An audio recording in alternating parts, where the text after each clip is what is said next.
അങ്ങനെ കാത്തിരിപ്പിന് വിരാമമാവുകയാണ്. കേരള ബ്ലാസ്റ്റേഴ്സിലേക്ക് നോവ സദോയി എത്തിയെന്ന് മാർക്കസ് മെർഗുലാവ് തന്നെ ഉറപ്പിച്ച് പറഞ്ഞിരിക്കുകയാണ്.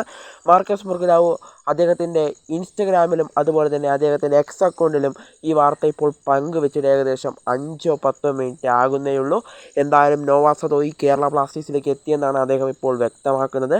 2 വർഷത്തെ കോൺട്രാക്റ്റിലാണ് നോവ സദോയി കേരള ബ്ലാസ്റ്റേഴ്സുമായി കരാർ ഒപ്പിട്ടിരിക്കുന്നതെന്നാണ് ഇപ്പോൾ മാർക്കസ് മെർഗുലാവ് നമ്മളെ അറിയിക്കുന്നത്. എന്തായാലും കേരള ബ്ലാസ്റ്റേഴ്സ് ആരാധകർക്ക് ഇന്ന് സുഖമായി തന്നെ കിടന്നുറങ്ങാം. കാരണം ഏകദേശം 3 മാസത്തോളം നീണ്ടുനിന്ന റൂമറുകൾക്കാണ് ഇവിടെ അന്ത്യമാകുന്നത്.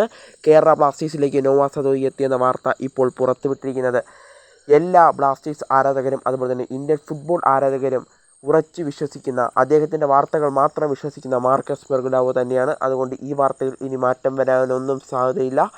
എന്തായാലും കേരള ബ്ലാസ്റ്റേഴ്സ് ആരാധകർക്കായി മാർക്കസ് മെർഗുലാവ് ഒരു സർപ്രൈസ് ഒരുക്കി വെച്ചിട്ടുണ്ടെന്ന് പറഞ്ഞിട്ടുണ്ടായിരുന്നു. ആ സർപ്രൈസ് നോവ സദോയിയുടെ സൈനിങ് തന്നെയായിരുന്നു. എന്തായാലും നോവ സദോയി കേരള ബ്ലാസ്റ്റേഴ്സിലേക്ക് എത്തി എന്ന വാർത്ത ഇപ്പോൾ പങ്കുവച്ചിരിക്കുന്നത് ഗോവയിലെ പ്രമുഖ സ്പോർട്സ് ജേർണലിസ്റ്റായ മാർക്കസ് മെർഗുലാവ് തന്നെയാണ്.